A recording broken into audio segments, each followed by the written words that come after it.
Let me tell you a story about a flood in the Delta country. Civil defense folks pulled up to a porch and there sat a farmer. The water was done up over his boots. The civil defense man in the boat said, "Sir, it's projected and predicted that the dam is about to burst. Get in the boat. Let me save you." He said, "You go on ahead, fella, with your boat. God's gonna take care of me." 5 hours later, the boat came back, and the fella was sitting up on the roof, hanging onto the chimney. Water was up over his belt buckle. The civil defense boat pulled up and said to the man, "Oh, sir, get in the boat. The dam did burst. Ain't no hope for you.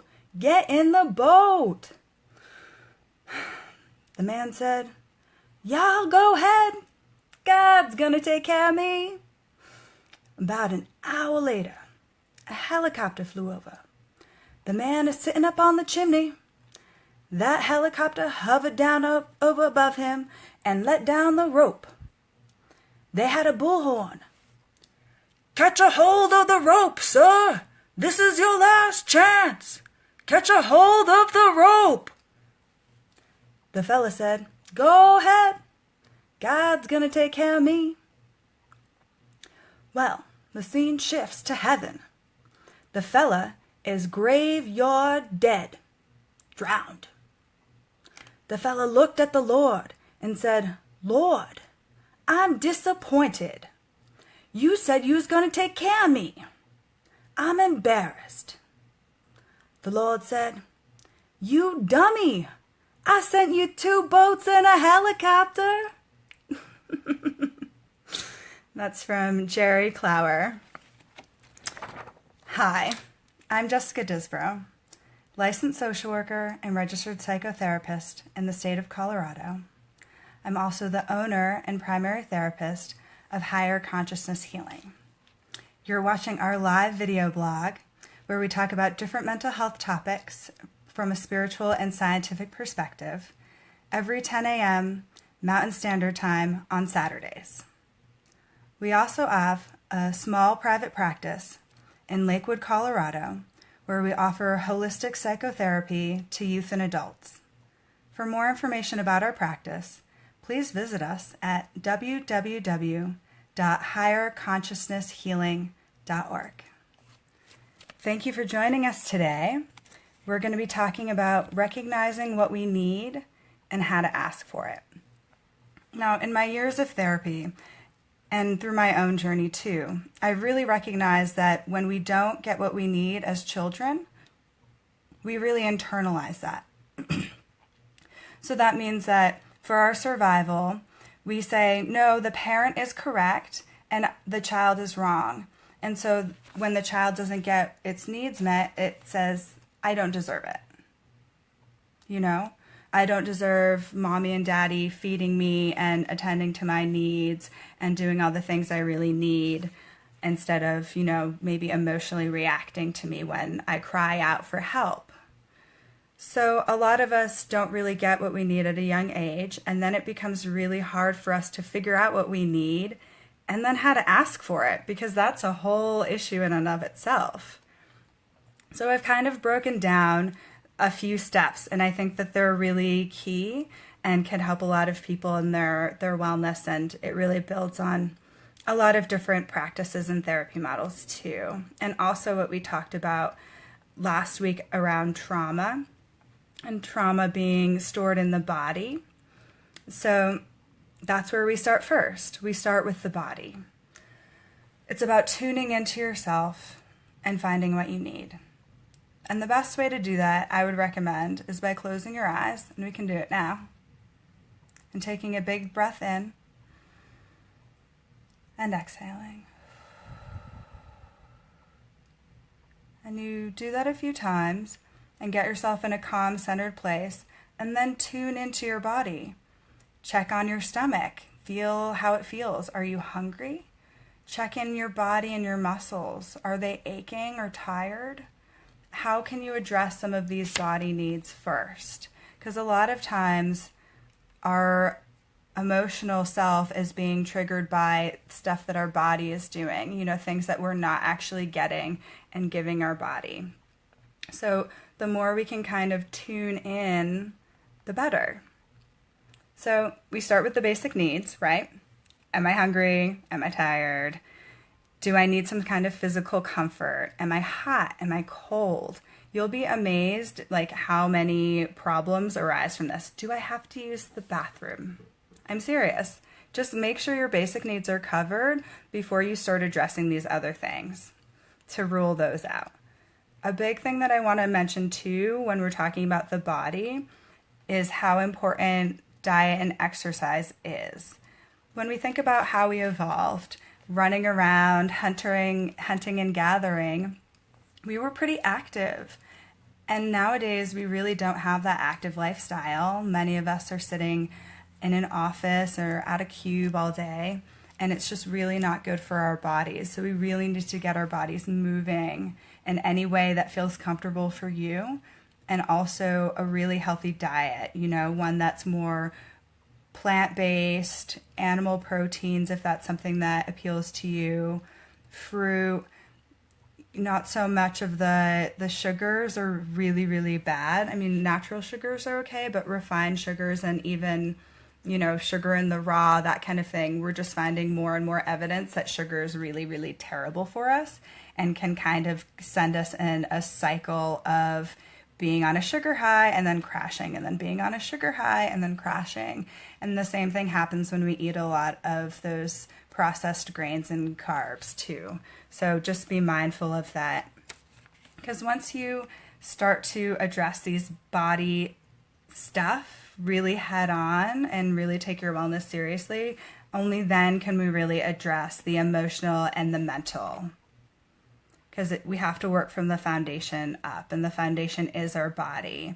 And the more you do this, the more you'll get in touch with where your body hurts and what that might represent for you, either emotionally, mentally, energetically, spiritually, if you'd like, and, address it there.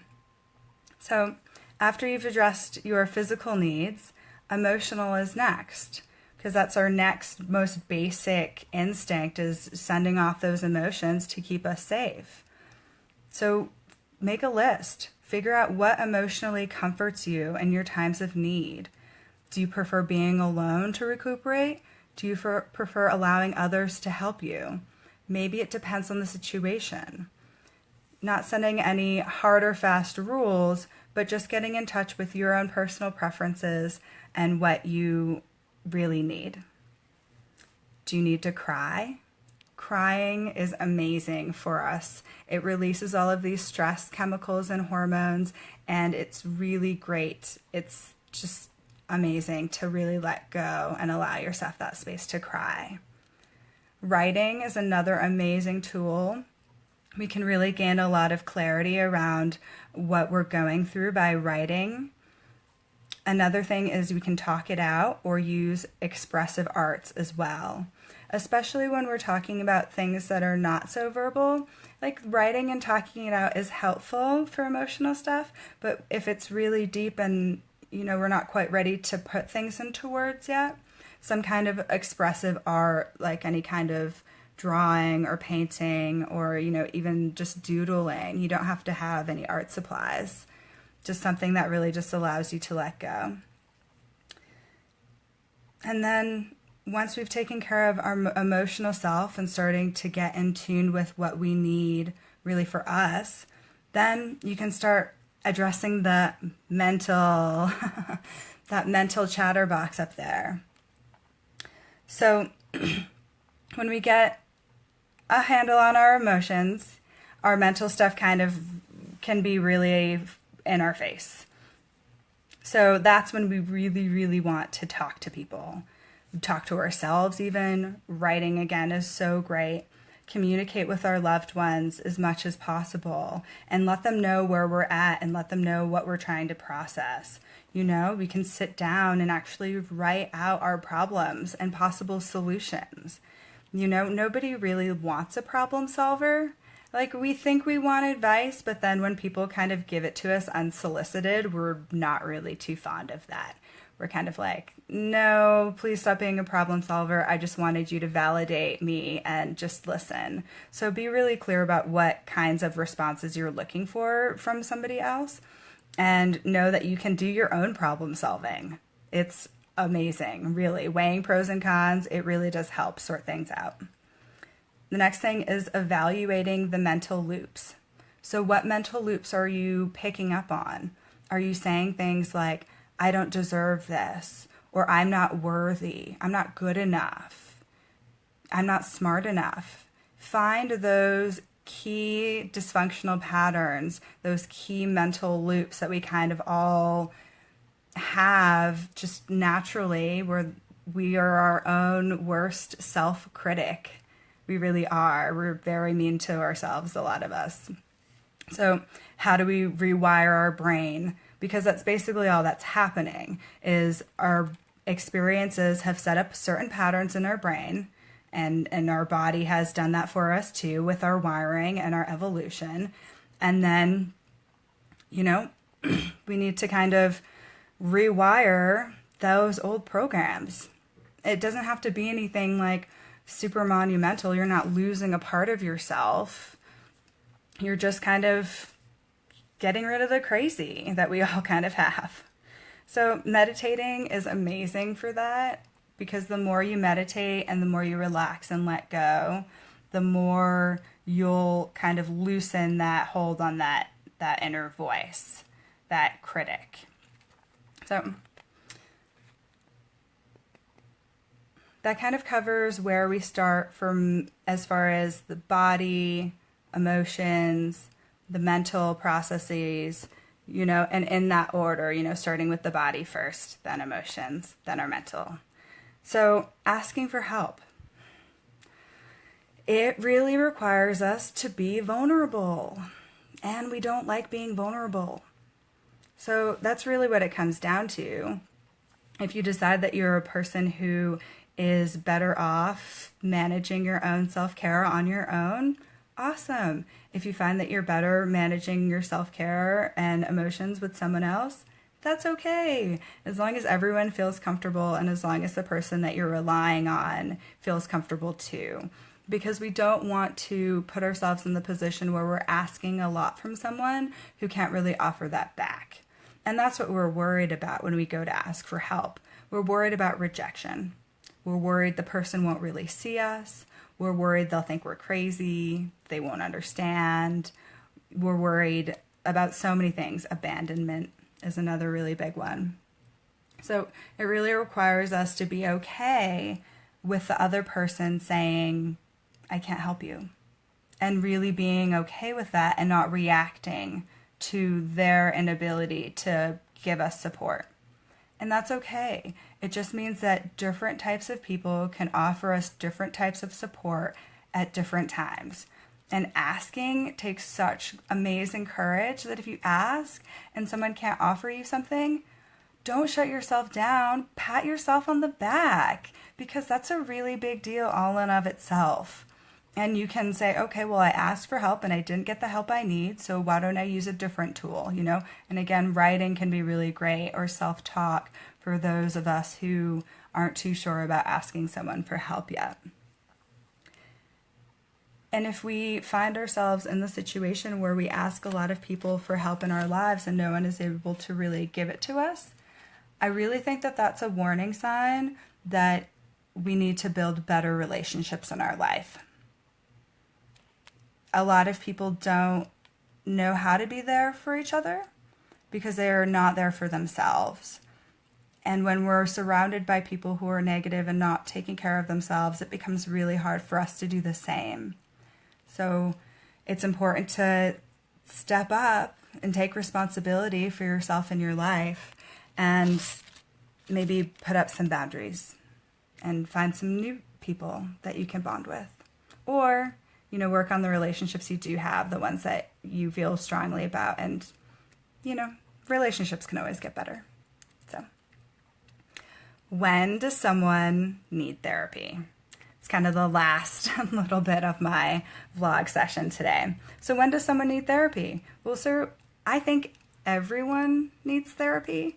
Really, really. Because as I've discussed in these episodes, everyone's really battling the same thing. We're basically battling our brain structure and our programming and the state of the world being what it is, and a lot of us growing up in just scary stuff. You know, we're all on the defense, and that's really not helpful.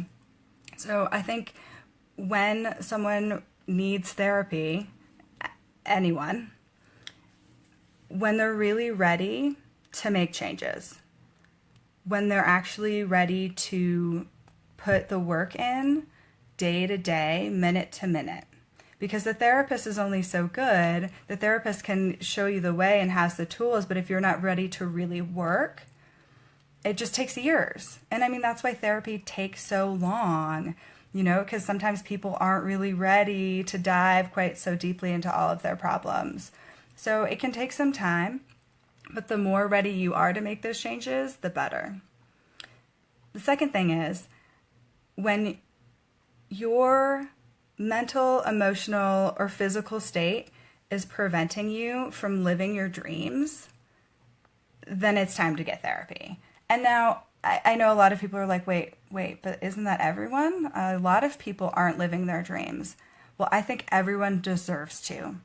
And I think that people are holding themselves back by not addressing their emotional and mental, you know, and issues, basically. So the more that we can do that, the better, because we all have baggage. We really, really do. So if you're not living your dream, maybe therapy is for you, because it can help you get there, because everyone deserves that. Everyone deserves a happy and healthy life.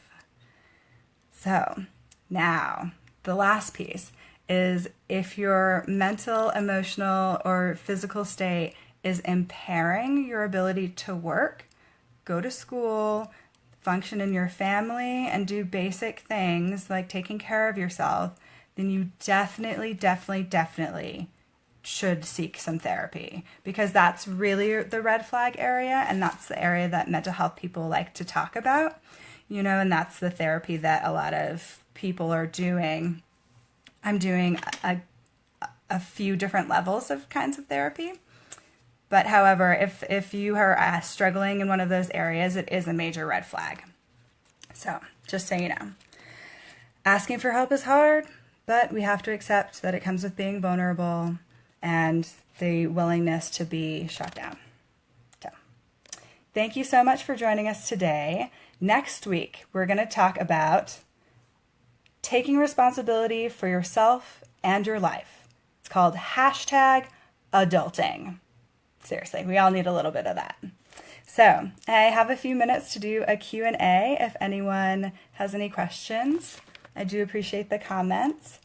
And I just want to also say, while we're waiting for any questions, that once we have worked on these different levels, on our physical, emotional, and mental self, only then can we really start working on ourselves spiritually. And that's the big gift that you get when you work through all of this stuff, is you get a connection to divine energy in whatever way you want to call it, and miraculous things really do happen in your life. And I want everyone to have access to that. All right, no questions. Thank you so much for watching. If you liked this episode, please like, comment, share with your friends and family on Facebook and social media, and also through YouTube. I'll be posting that later this week. All right, thanks a lot.